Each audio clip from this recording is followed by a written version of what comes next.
Hello and welcome to the Monday, February 10th school board meeting. We'll start with roll call for the determination of a quorum. Director Connard. Present. Cooney. Present. DeBeat. Present. LaRue is absent. Phillips. Present. Schneider. Present. And Shore. Present. Quorum is present. All right, I'll ask you to join me for the Pledge of Allegiance. Please stand. I pledge allegiance.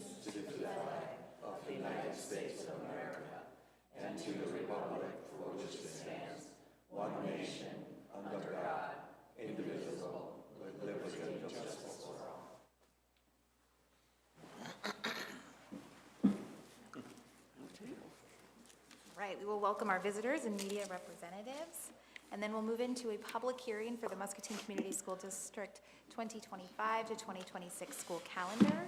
We'll need a motion to open the public hearing. So Go ahead. No. I move to open the public meeting. Second. Thank you. Then we'll do a roll call vote. Those in favor of opening the roll call, Director Cooney. Aye. Connard. Aye. DeBeat. Aye. Phillips. Aye. Schneider. Aye. And Shore. Aye. And then any discussion on the calendar from the board?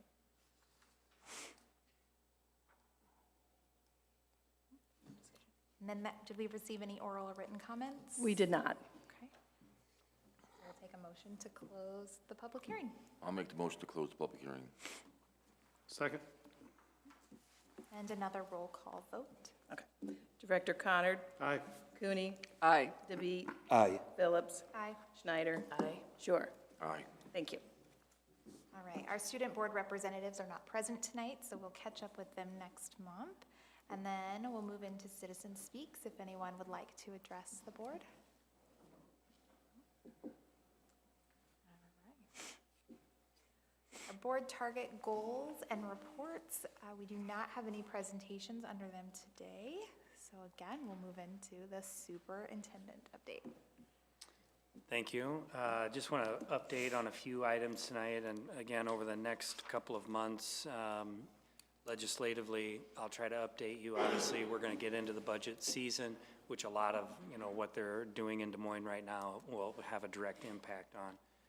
So what we know from a funding standpoint right now, SSA, the governor's target was 2%, Senate was at 2%, the House came back at 2.25, so there's a little bit better, and obviously, everything higher than 2% is more positive, right? What we know about the 2% is even at 2%, over half of all the districts in the state will be on budget guarantee. That's because most of the districts have lowering enrollment, just like we do.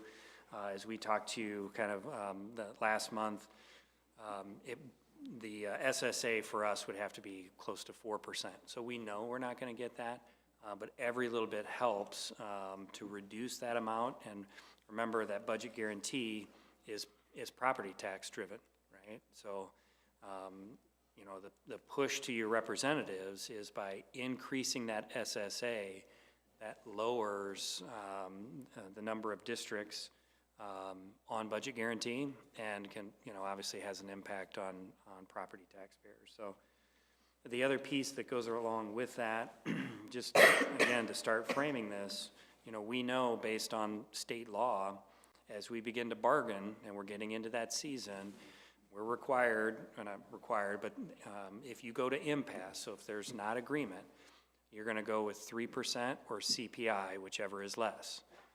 So for us right now, that's, I think right now they're saying it's going to be 2.6%, 2.6, 2.7, somewhere in that range.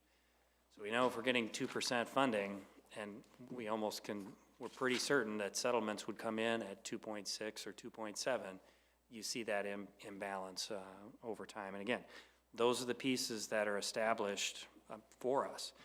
So this is also the time to get out your flow charts of how funding, as we talk about, and Tom does a great job of walking through that with you every year.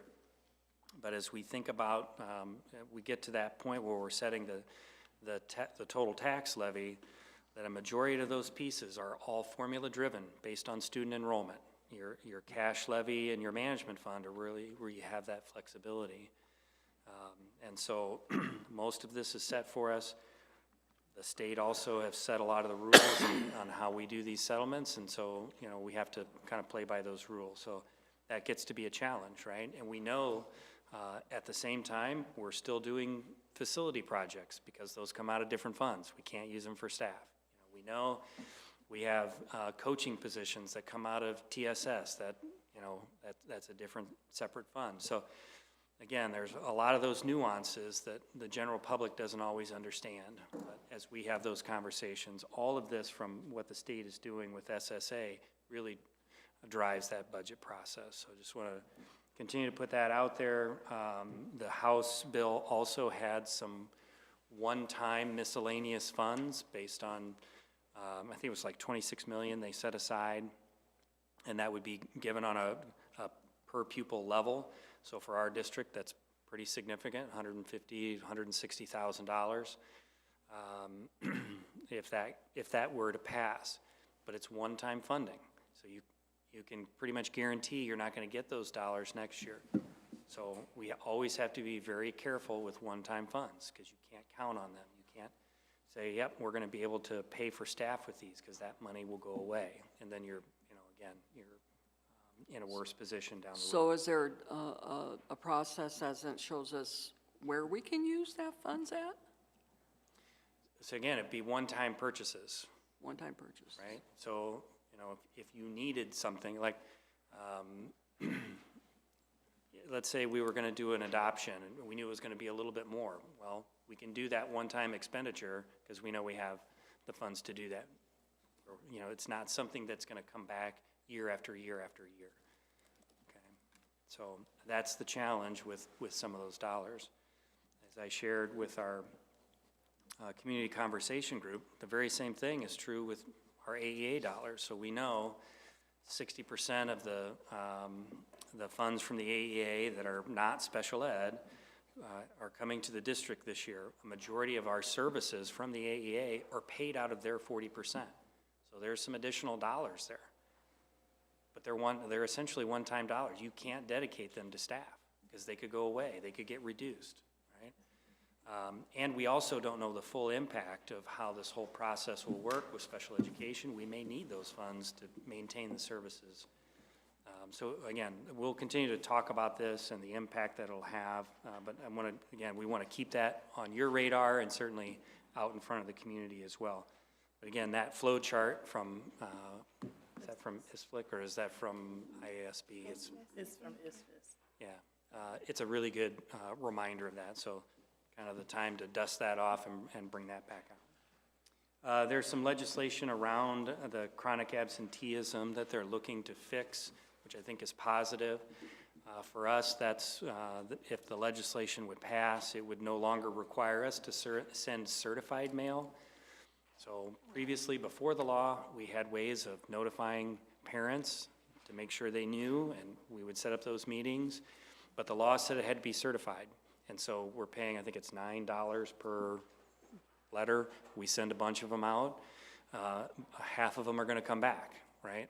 Because addresses have changed or been incorrect, and they're seeing that across the state. So legislators are looking at that to fix that.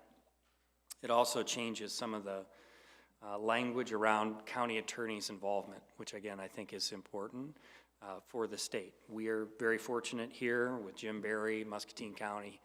The county attorney, he does a great job and really supports schools, supports parents, and knows that kids need to be in school to really learn. So that's not an issue for us right now because he's here, but in other communities it is. And so I think there's some positive pieces with that. We'll see what there is a cell phone bill that's coming out, talks about not using it during instructional hours. I think they refer to it as personal electronic device because, as you know, it may not be a phone, it could be an iPad, it could be, there's all kinds of devices that can be used, so it kind of clarifies that a little bit. We'll see how that finally rolls out, but essentially it already aligns to our practices at the junior high and high school level. It just formalizes it a little bit more. And then there's a omnibus bill from the governor that I thought would also have some positive pieces, kind of looking at some of the adjustments to the minimum salaries for teachers that were passed last year, and how that's established and how much each district gets in order to bring teachers to that cost. And also in this legislation, if it passes, allows us to adjust with the beds report. And that's what we send in the fall, that talks about here are all of our teachers, here's their years of experience, here's what they're certified in, all that information. And then they use that information to determine essentially how much money we should be getting to get those teachers to those minimum levels. And so in the past, once you submitted beds, and you know, a year ago, they submitted beds and nobody knew it was gonna be used to do teacher minimums. So there were all these errors, and people were like, well, can we make adjustments to it? No, you can't, it's set. So they're at least looking at some ways to make that a little bit more flexible. It also brings back an employment resource called Teach Iowa, where we would post vacancies. That was taken away and moved to a different system, and nobody's been really happy with that, so that allows us to start using that again, if that gets passed. And it also talks a little bit about retirees.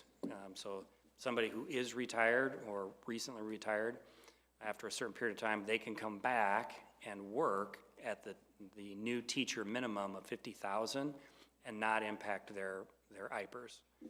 So this is a way that, you know, again, we have a lot of great experienced people there, saves the district a little bit of money, and also good for our teachers as well. So the problem with that is you cannot prearrange that. You can't say, okay, Lindsay, you're gonna retire, you retire and then come right back and we're gonna hire you. You can't prearrange that, right?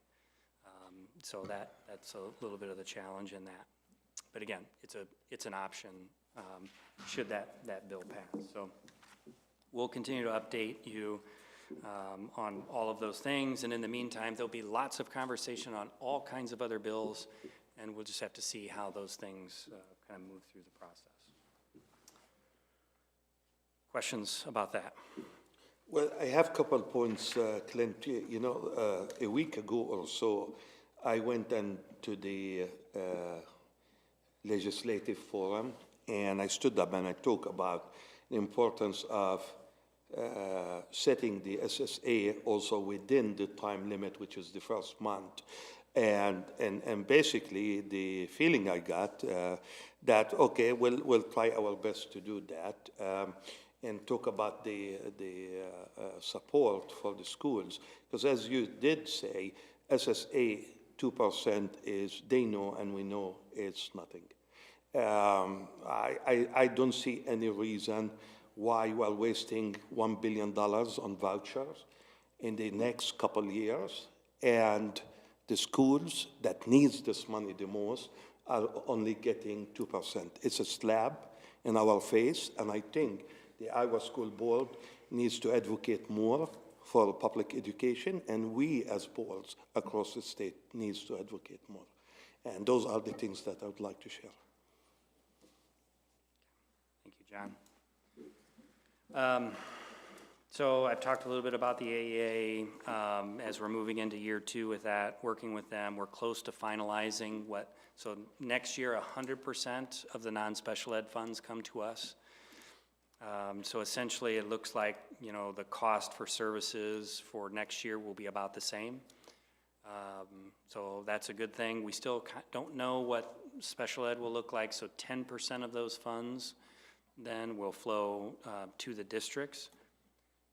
But again, what we know through this process is that large districts were subsidizing small districts. So if you were a small district now, the services that you previously had with the AEA, you may not be able to afford them anymore because bigger districts were helping to support that.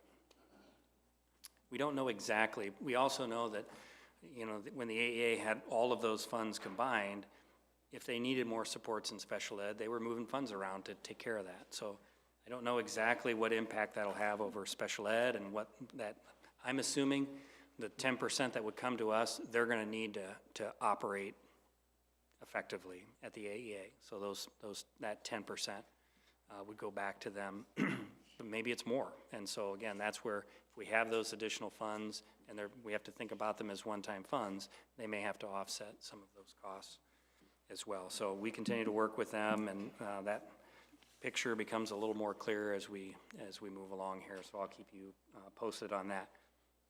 Again, just reminding you that we do receive really good support from our AEA.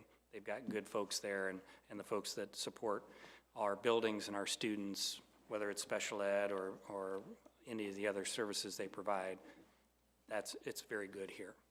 So from our standpoint, we want to maintain the level of service that we've had with the AEAs.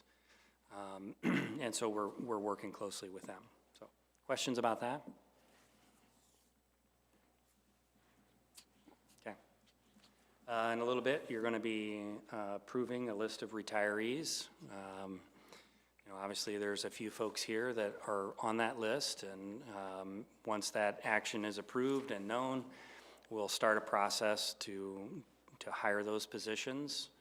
We'll probably start at the director level, and then kind of work from there and give ourselves a little bit of time so that we're not doing them all at once, but move as quickly as we can, knowing that the process takes time. But we're in a good time to get those positions out there and try to find some outstanding candidates, knowing that the people that are leaving are also, we're gonna miss them quite a bit. So, questions about that?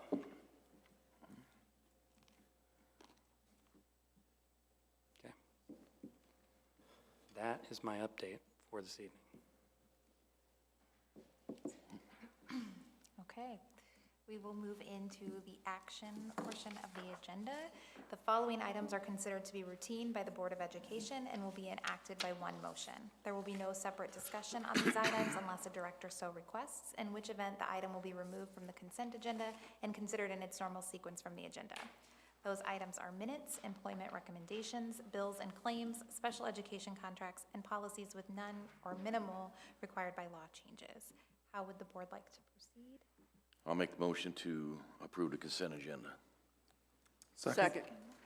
All right, all in favor, say aye. Aye. Any opposed, same sign? All right, that takes us to G. We will, let's see. So G is approve the 2025 to 2026 school calendar. Have a motion. Motion to approve the 2025-2026 school calendar A1. Second. All right, is there any discussion on the calendar? Is it possible, I'm just raising one issue, is it possible, I know we're approving the beginning, the start and the end date, but is it possible to be flexible on graduation date? So what John is talking about, we know we're running into some issues this year with our high school graduation, where that falls compared to where the end of the year for MCC falls. So typically, we'd like to have, for those seniors, all those grades completed and finalized, so we know who's walking and who isn't. And just with some slight differences in calendars this year, there's a little bit of a gap between when finals for MCC will be and when we need to have that information. That's already an issue for this year, and so we are meeting with representatives from MCC here Friday to talk through how do we navigate this. And looking at the calendar for next year, that's going to be kind of a similar concern. So, for right now, and I think we're going to figure this out, right? What I talked to John about too, when we think about the calendar, it's really, what's the start of the year and the end of the year, and I think graduation is a piece that if we need to move it, we can talk about that. We have time to do that and notify people, and we can update the calendar for that.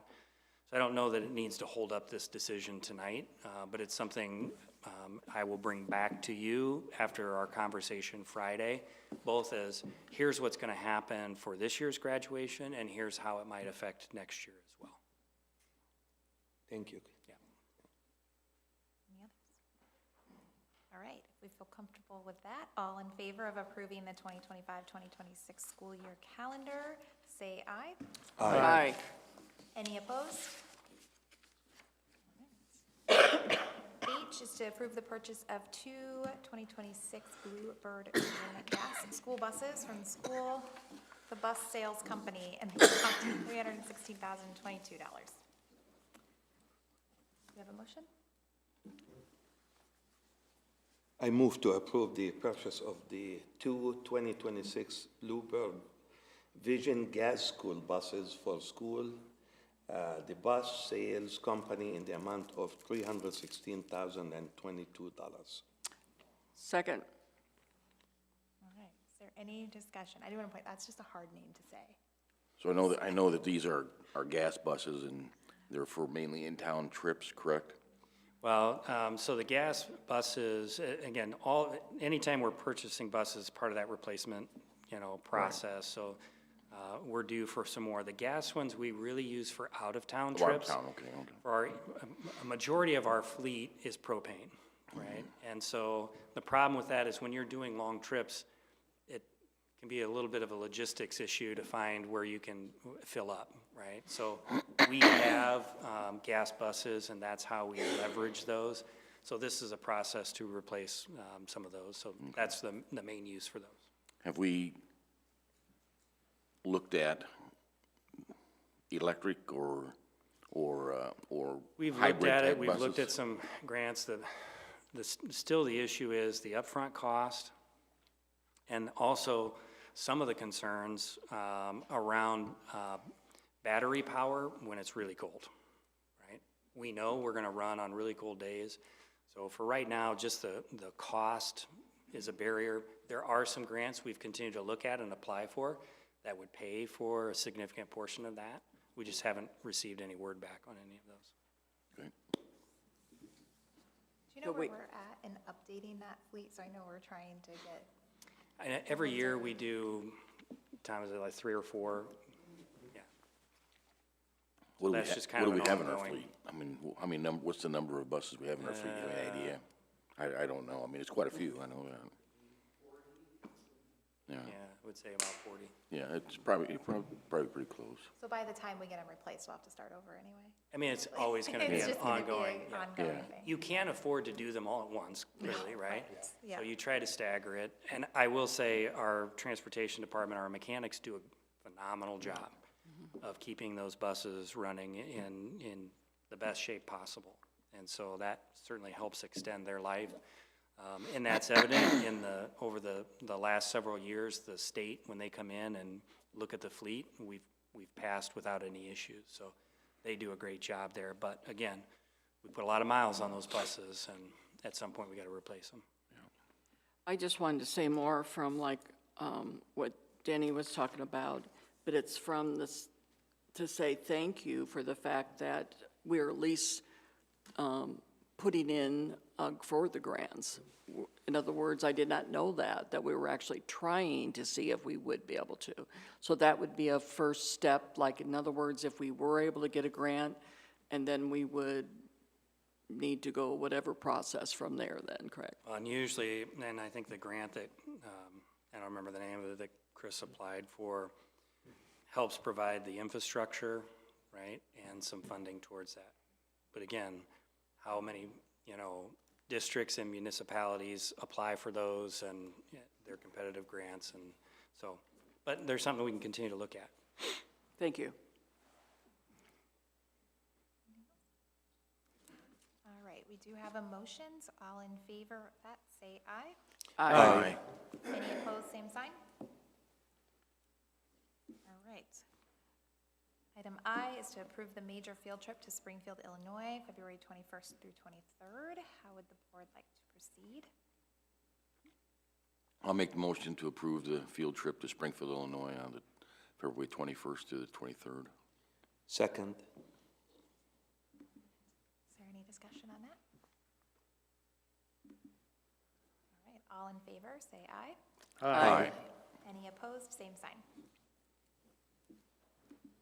All right, And then to approve new automated time and attendance system to Time Clock Plus in the amount of $120,195. Do we have a motion? Make a motion to approve the new automated time and attendance system to Time Clock Plus in the amount of $120,195. And I'll second that. Discussion? I'm just Tom, here in do you have case you have something? questions, but thank you very much. Yeah. All right. All in favor, say aye. Aye. Any opposed, same sign? Then approve the early retirees for fiscal year '25, and we'll need a motion. I'd like to move to approve the early retirees for FY '25 with a big thank you to each one of them. Second. We want to have any, I'd just like to, there's a lot of quality people on this early retirement incentive, and I just want to echo John, just saying thank you for your support for all the years, and welcome to the club.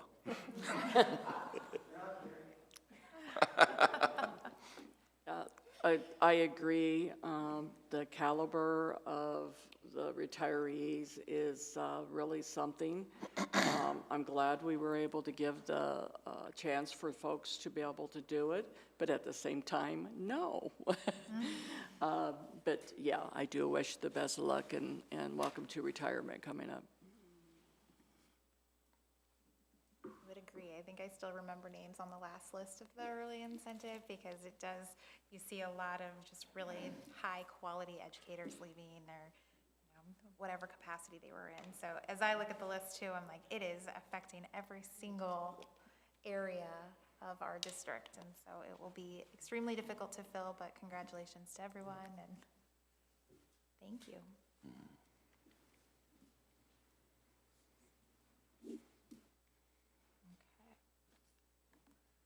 Okay. Is the Did you- motion?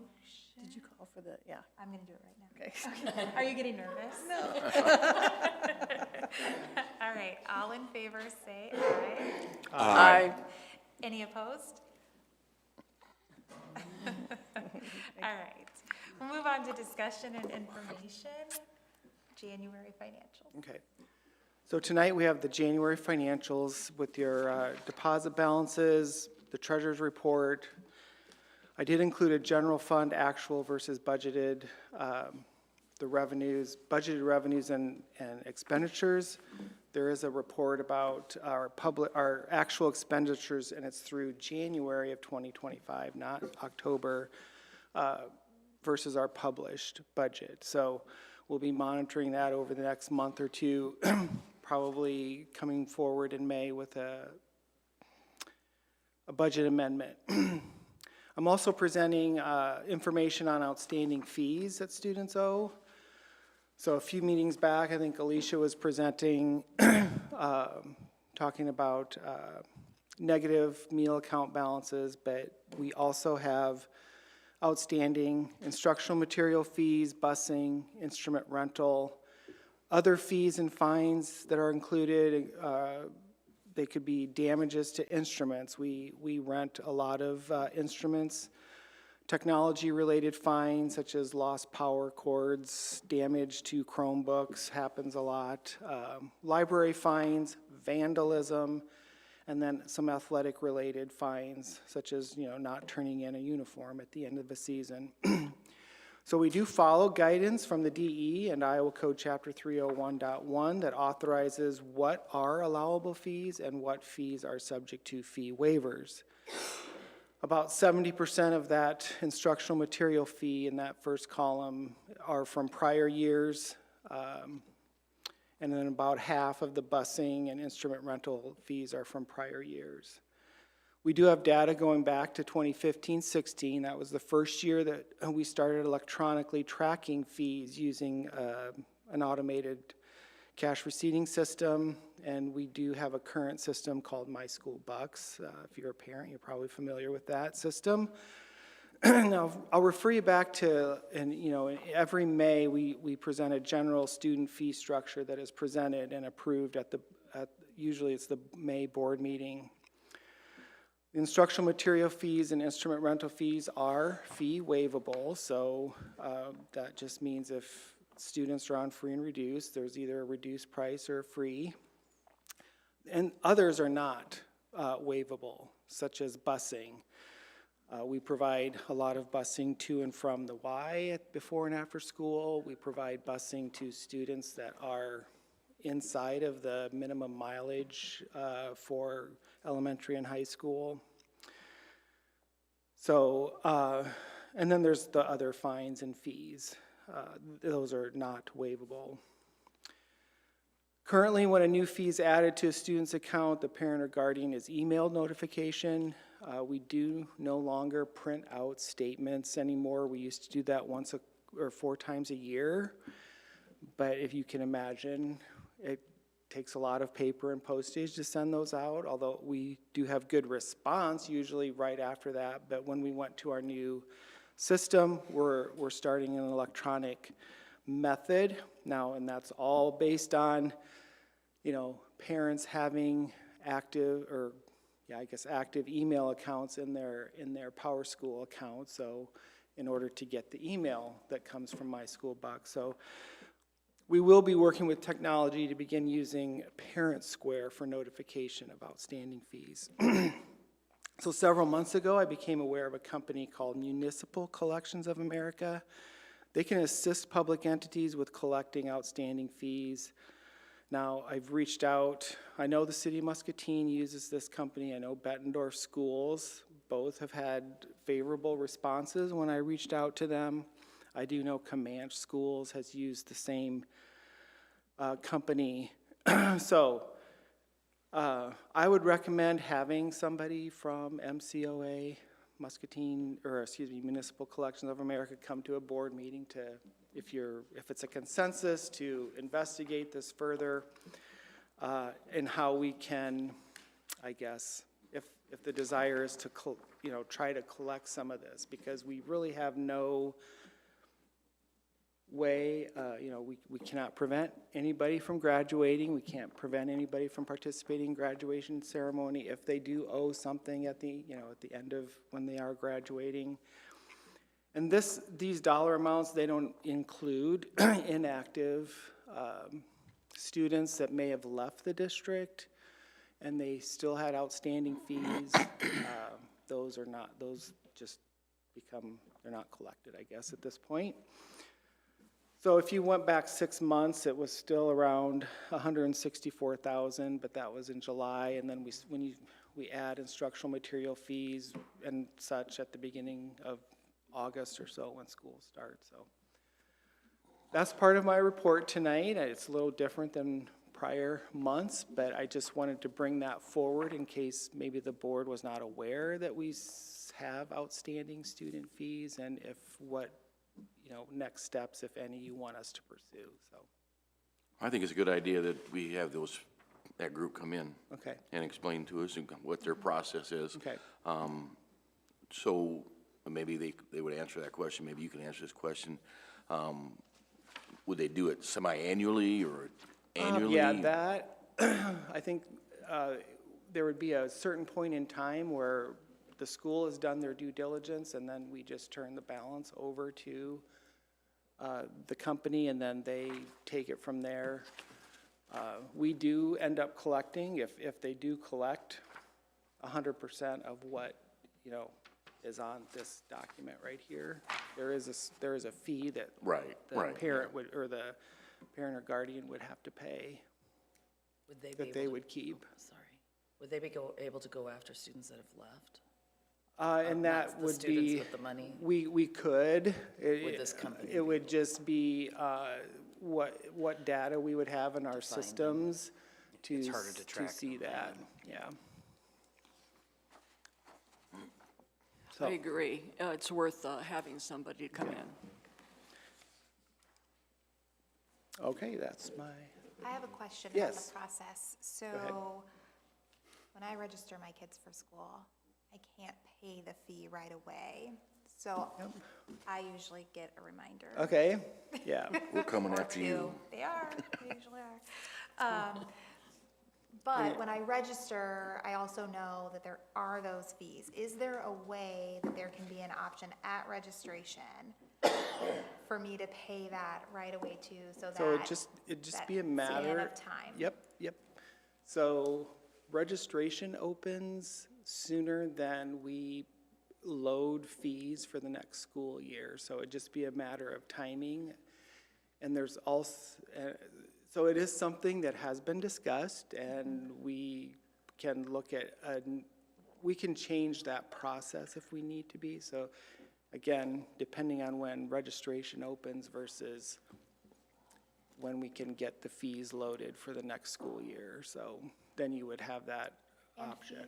fees are waivable for free and reduced, Yep, you said? yep, So that if is- I selected on my registration that I was going to be applying for that, then Yeah, I'm not Maybe sure I on- wouldn't during the get past registration that process, there is that, obviously, we do use information from the National School Lunch and Breakfast Program application if somebody registers, but there's also that, there is an income page. what's you that called? It's a, Like the automatic. it is a form that all parents are supposed to fill out called, does anybody Just like remember? a home income Yeah, something. household, it's like a household income survey, and that everybody can sign up. Now, a parent could just say, I don't want to fill that out because I know I wouldn't, basically, they're saying I'm not going to be waived, or my fee won't be waived, so. Tom, Home economic survey, sorry, I knew it would come to me. Home something, I know, yeah. Yeah, I do agree with Lindsay. I mean, with this, like, for me, the same thing. Yeah. I have two kids, I rather. You wanna do pay 'em this, right when but- you register. But the other question is, I understand the point that perhaps maybe the fees will not be set already when we register. But, you know, the district has our credit card, right? We use that to add money to our kids', let's say. Yeah, your lunch account. Mm-hmm. Balance and so on. Is there a way where on that form, we can say, okay, well, we check something and say, okay, well, when it's ready, just take that money from that account? Oh, yeah. Is there a way I to do don't know that. That's a good question. Nobody's ever asked that before. Because you're saying that your credit card is on file on MSB. So, yeah, I don't. Yeah. It may be, that may be the school lunch program piece and not the I don't know. I'm not even going to try to answer because I don't Yeah, know the I was answer to that. thinking like loud, if there is a way, because since the That's a good information question is that I there. would have to ask Okay. MSB about, so. Okay, And I thank you. would also, if we're not required to provide transportation to people within certain limits too, so if they've requested busing, say to the Y, and by December, that fee has, if it's been administered by December, we have to make sure we're Right. timely with our invoicing, but if they haven't paid it, do we ever stop busing? Yeah, I don't think so, but I can't answer that, not being in transportation, but, Because that does deter some people because they know they can't afford it, and they're responsible enough not to take it if they can't afford it. and I know, there's been some changes at transportation this last year, and we were very late in loading the transportation fees. I think it was December before we got them loaded, but that definitely is something we will be working on for next year, So I but, needed a second reminder for that. yeah, okay. So, it's just been a struggle, with the last several years, and then I didn't know how much the board was aware of the fees that are outstanding and then what we can do about it, because really there's nothing that has been done in the past. I would say, Tom's right. We've seen this kind of, as he's laid out the data, you can see it kind of jump up over the last several years where it's adding, 20, 30,000 each year, right? That's not sustainable. I know in the past there were some processes like senior obligation day where before you got your cap and gown, here's your bill and you got to pay your bill or you don't, we can't do that anymore. The Department of Ed there was a complaint and the Department of Ed called or emailed us, notified us, and they were very clear, you cannot do that. So some of the ways we used to be able to collect, we can't do anymore. So we really need another avenue to make sure that we're not losing that revenue. So how'd So, they propose to collect that money then? Well, that wasn't their, Oh, yeah, that wasn't their that's, issue to say, they just tell us not to. Quick to give out advice, but not Well, and I not think it could- solutions.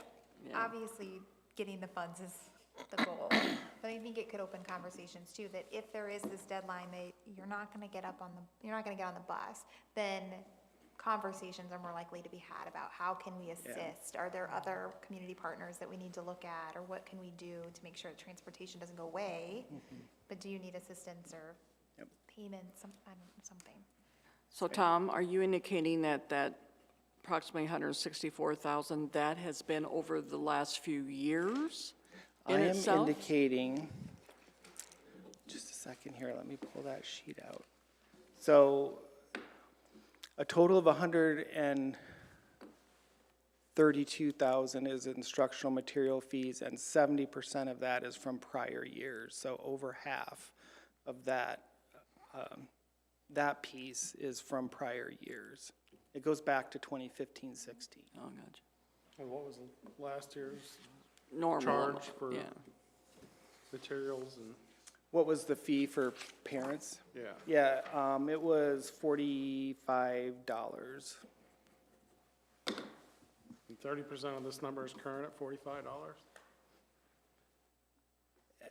Sounds like a lot not paying their portion. Yeah, and so 30% of that 132 is from the current school year.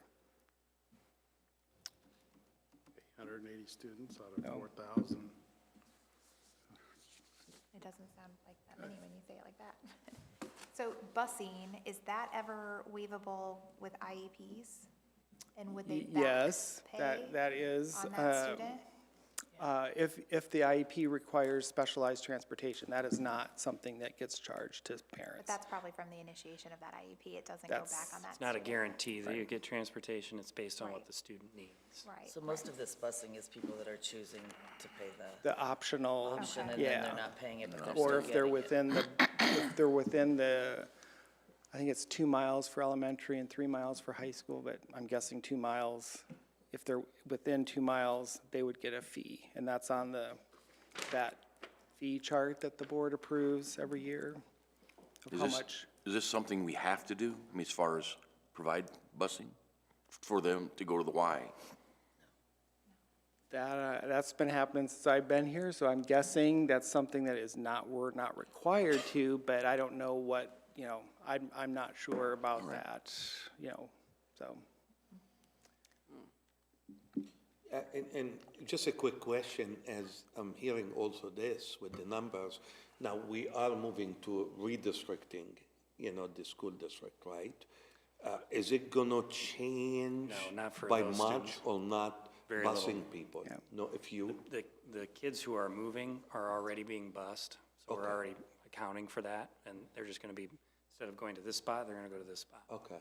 So it So doesn't it's not change. gonna add much or at all, okay.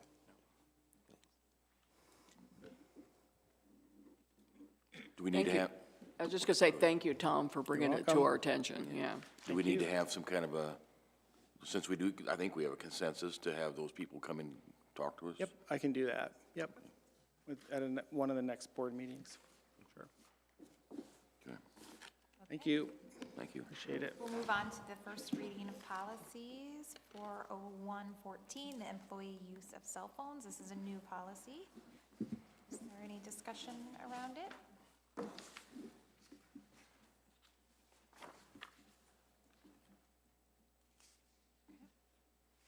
All right, and then reviewing the administrative regulations for 507.2, the wellness program, administrative regulations.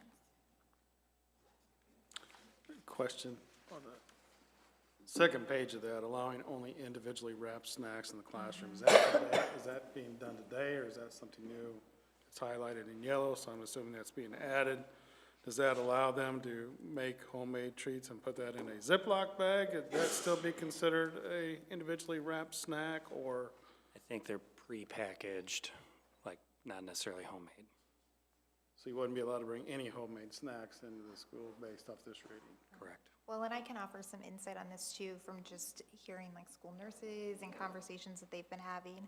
The number of allergies that are entering the school are higher than ever before and changing drastically each class that comes through.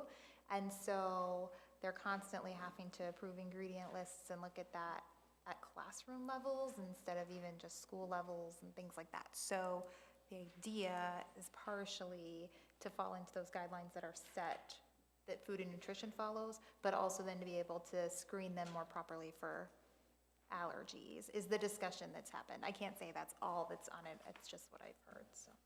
So this celebration list, I didn't click on the link, but what is this, Non-food items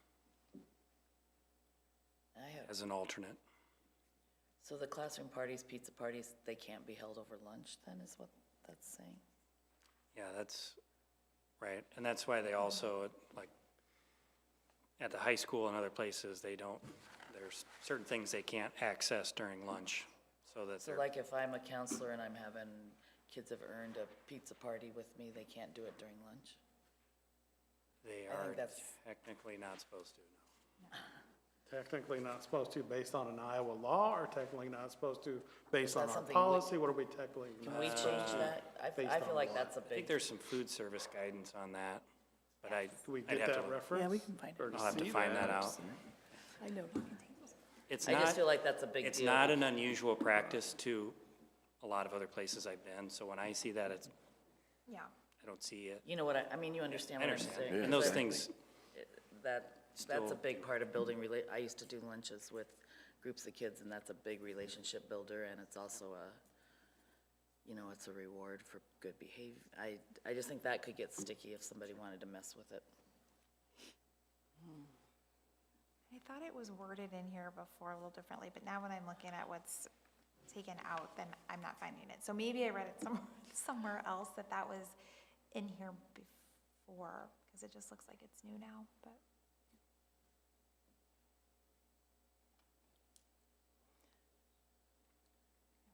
But there are some nutrition guidelines that do say that during those times, we cannot serve those things.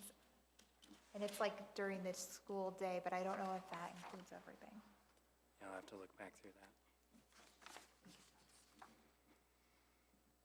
And I know I remember seeing that there is a bill, and I don't remember what all it had in it, but they were talking about trying to emphasize even further on some different type of additives that are in school lunches for everybody to be cautious of that. So there'll be maybe more coming from the state on that as well. Okay, this is what it's called, I just found the bullet point too. It's the smart snacks in school, so if it's not served on the tray, then it falls under that category. And there is that nutritional standard, and so the time frame, I believe, is from like midnight to end of school day at, maybe that's considered 4:30 p.m., that you can't have anything that's not on that nutritional standard, including advertisements. So when we get audited, we've been dinged for that a few times too, because of like bake sales, PTO celebrations, things like that, so. So is it worth the ding? Well, I would say no. I just think we're getting a little, just my personal opinion, but. So can they bring cupcakes in a 12 in a case? That's not individually wrapped. I mean, we can get really, Yeah, they bought store-bought. but they're better be, yeah. store-bought, but they're not individually wrapped. I'm just saying, I don't know, I think this could get We might just need some interesting if people clarification on wanted that to go language in there. there. We can ask for that. Because it might have to do with the nutrition label too, specifically. Well, for the allergies, I'm sure it does, but the label is on the whole container more than. Right, so I'm saying, I think if it's store-bought and it provides that, that could be, so maybe just clarification on that. Okay. I'm just thinking from the teacher's standpoint, some of the things we've gone Right. through, and It creates relationships and, I'm not sure what this means, but on that celebration list, and it has things broken down even to homemade frosted sugar cookies, WG, and 65 cents. Whole grain, so I don't know if You Alicia, can Alicia purchase talked that about this, from yes. the food service. So they're So providing for all our of centralized those. kitchen, you can, as a parent, say, I need this many, and they will make it and provide it. Gotcha. And deliver it, so that birthday celebrations and things like that, it's on there and it's part of that approved nutrition standard. Gotcha.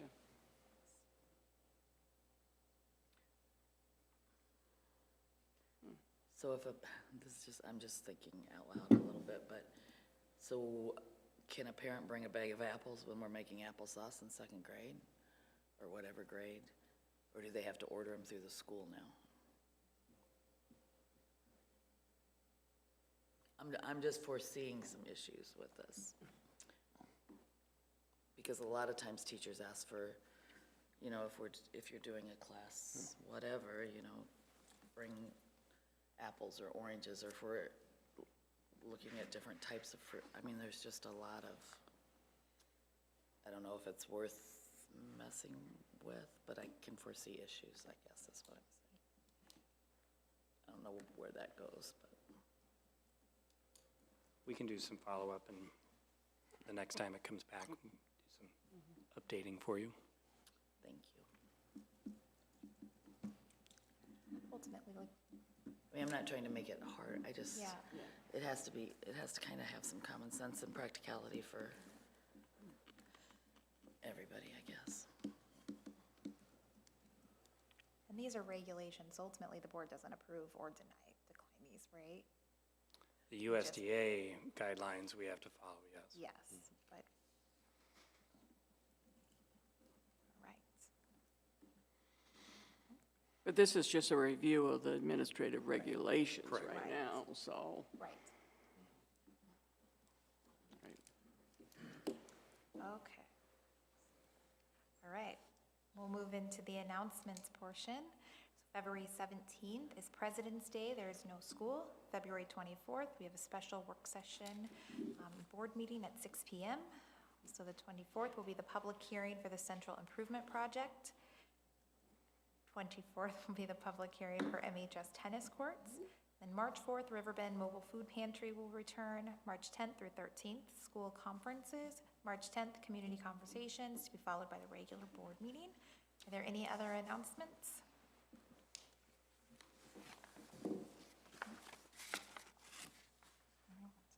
We have state wrestling qualifications and state swim qualifications going on right now, right?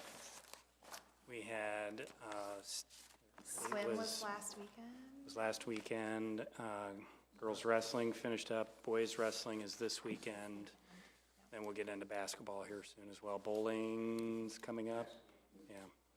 So no student update, but good luck to everyone as they compete. A lot of stuff happening right A now, lot of stuff happening, yes. great stuff. And how much did we end up raising for the cake auction? 48,500, All right. Okay. it was a great night. All right, we'll take a motion to adjourn. I so move. Any- Second. All in favor, say aye. Aye. Any opposed? We're adjourned.